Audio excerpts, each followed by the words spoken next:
Hello everyone. तो आज हम देखेंगे ऑपरेटर्स। ऑपरेटर्स सी शार्प में क्या होते हैं? ऑपरेटर्स सी शार्प में एक खास सिंबल होते हैं जो वेरिएबल्स और वैल्यूज के साथ वेरियस ऑपरेशन परफॉर्म करने के लिए होते हैं। ये ऑपरेशन मैथमेटिकल, लॉजिकल और कंपैरिजन ऑपरेशंस के लिए भी यूज होते हैं। ओके, अब यहाँ हम देखेंगे अरिथमेटिक ऑपरेटर्स। अरिथमेटिक ऑपरेटर्स में क्या रहता है? एडिशन, सब्ट्रैक्शन, मल्टीप्लिकेशन, डिवीजन और एक मॉड्यूलस रहता है जो रिमाइंडर आफ्टर डिवीजन, जो डिवीजन के बाद जो रिमाइंडर बचता है जो वो देता है। ओके, अब यहाँ देखिए, यहाँ पे हम सम कैसे करते हैं? एडिशन वैसे ही है, प्लस से होगा।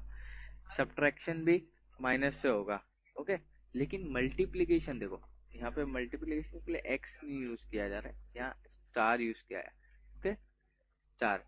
ओके, और यहाँ डिवीजन के लिए बैक स्लैश यूज किया जा रहा है। ओके, ये ध्यान दीजिए, अरिथमेटिक में डिवीजन के लिए बैक स्लैश यूज किया जा रहा है। ओके, ये थे हमारे अरिथमेटिक ऑपरेटर, ऐसे यूज करना रहता है।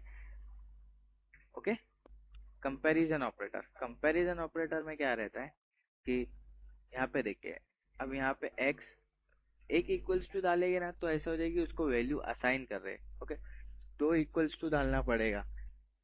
ओके, जैसे कि 10 2 इक्वल्स टू y 5 हो गया। ओके, 10 10 और 5 से 10 5 से इक्वल है क्या वो चेक करेंगे हम। Okay, 10 not equals to means exclamatory मतलब नॉट, नॉट इक्वल्स टू। ठीक है, एक्सक्लेमेटरी नॉट के लिए यूज होता है और ये इक्वल्स टू। ठीक है, अब यहाँ पे देखेंगे हम 10 not equals to y। Okay, 10 not equals to 5 ऐसा हुआ। अब यहाँ पे ग्रेटर देन तो सभी को पता है, ग्रेटर देन ये साइन होती है। इस 10 इज ग्रेटर देन y और 10 इज लेस देन y और 10 इज ग्रेटर और इक्वल्स टू y। बेसिकली जो इज इक्वल टू साइन है वो इक्वल्स टू मीन्स वही 10 is greater equals to y की है, और 10 is less than equals to y means 10 is less than equals to pi. Okay, ये है हमारे कंपैरिजन ऑपरेटर जो कंपेयर करते हैं कि ये, जैसे कि ये कार का नेम यही है क्या, तो हम ये कोड में अंदर एग्जीक्यूट जाएंगे। ओके, ऐसे अगर ये इसका नेम अगर ये नहीं है तो हम ये कोड ब्लॉक ऑफ कोड में नहीं जाएंगे, ऐसा भी होता है। ओके, अब यहाँ लॉजिकल ऑपरेटर्स है। लॉजिकल ऑपरेटर्स है, अब लॉजिकल ऑपरेटर्स क्या होते हैं? यहाँ पे देखिए, लॉजिकल ऑपरेटर्स बेसिकली एंड और नॉट होते हैं लॉजिकल ऑपरेटर्स। ठीक है, हम यहाँ पे देखिए, is true and is false, मतलब हम चेक कर रहे हैं, ये समझिए कार है, ये कार का नेम फरारी भी है और इसका कलर रेड भी है। ओके, तो ही हम वो बंच ऑफ वो ब्लॉक ऑफ कोड में जाएंगे। ओके, और ये कार का नेम फरारी भी है और रेड भी है तो ही हम वो ब्लॉक ऑफ कोड में जाएंगे, अनटिल अनलेस नहीं जाएंगे हम।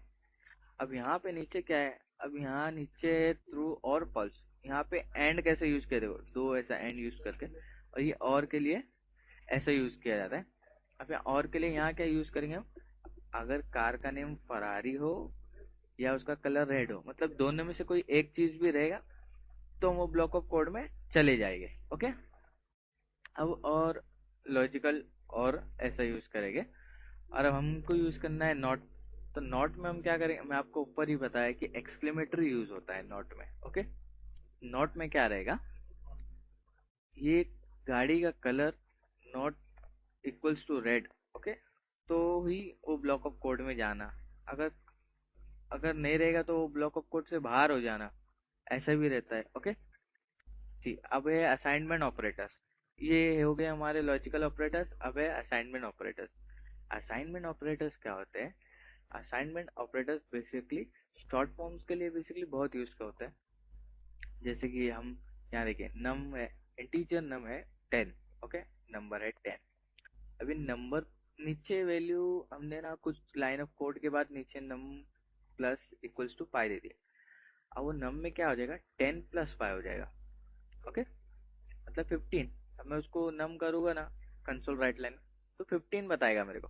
ओके, अब यहाँ देखेंगे तो नम -3 है, तो वो मतलब 10 - 5, 10 इंटू 2 फिर 10/4 मतलब ऐसा, मतलब ये शॉर्ट फॉर्म में हम असाइन कर दे रहे हैं, नहीं तो हम फिर नीचे एक वेरिएबल बनाते हैं फिर इसको असाइन करते हैं, वैसा नहीं वो, ये शॉर्ट फॉर्म्स के लिए बेसिकली यूज होते हैं असाइनमेंट ऑपरेटर।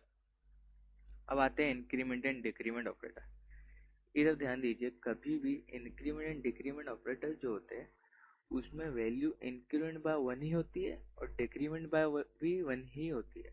2 से इंक्रीमेंट नहीं होती और 2 से डिक्रीमेंट नहीं होती। ओके, एक ही वैल्यू बढ़ती है और एक ही वैल्यू कम होती है, दो वैल्यू नहीं बढ़ सकती, दो वैल्यू कम नहीं हो सकती। ओके, बेसिकली यहाँ इंटीजर है जिसका काउंट है 0, अब उसको इंक्रीमेंट करना है तो ऐसे काउंट प्लस प्लस कर देंगे तो एक इंक्रीमेंट होगा। ओके, और काउंट माइनस करेंगे तो एक डिक्रीमेंट होगा। ओके, ये थे हमारे इंक्रीमेंट के लिए ऑपरेटर जो यूज करने हैं हमको इंक्रीमेंट डिक्रीमेंट के लिए। अब एक कंडीशनल ऑपरेटर ऑपरेटर आता है जिसको हम टर्नरी ऑपरेटर भी कहते हैं कहीं कहीं। ओके, इसमें क्या है ये देखिए, एज है 20।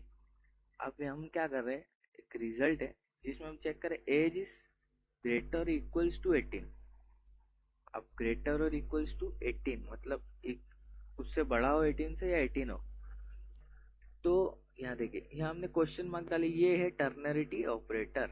ओके, या कंडीशनल ऑपरेटर। ओके, अगर एज 18 से बड़ी है या 18 है तो उसको अडल्ट सेट कर देगा वैल्यू, रिजल्ट में ना अडल्ट आएगा। देख रहे हो आप कितना एकदम लॉजिकल है ये, एकदम अडल्ट आएगा। और अगर अडल्ट नहीं रहेगा, वो कम रहेगा 18 से, तो माइनर आएगा। ठीक है, बाद में ये सिंबल यूज करें देन माइनर आएगा। ओके, अगर रिजल्ट में अगर एज 18 से कम रहती है तो माइनर आएगा, नहीं तो फिर अडल्ट आएगा। ओके, यहाँ पे भी दिया गया है, provides a concise way to write conditional statement, मतलब स्टेटमेंट्स प्रॉपर लिखने के लिए बेसिकली यूज करते हैं ये। ओके, इसमें हम देख सकते हैं इसमें कौन कौन से स्टेटमेंट्स यूज किए। देखो, इसमें कंपैरिजन वाले भी हुए हैं। ओके, कंपैरिजन कर रहे हैं ना, ये ग्रेटर इक्वल्स टू है क्या, टर्मिनेटिव यूज किए। ओके, मतलब दो यूज हुए एक कंडीशन में। ओके, तो ये थे हमारे ऑपरेटर्स। Thank you.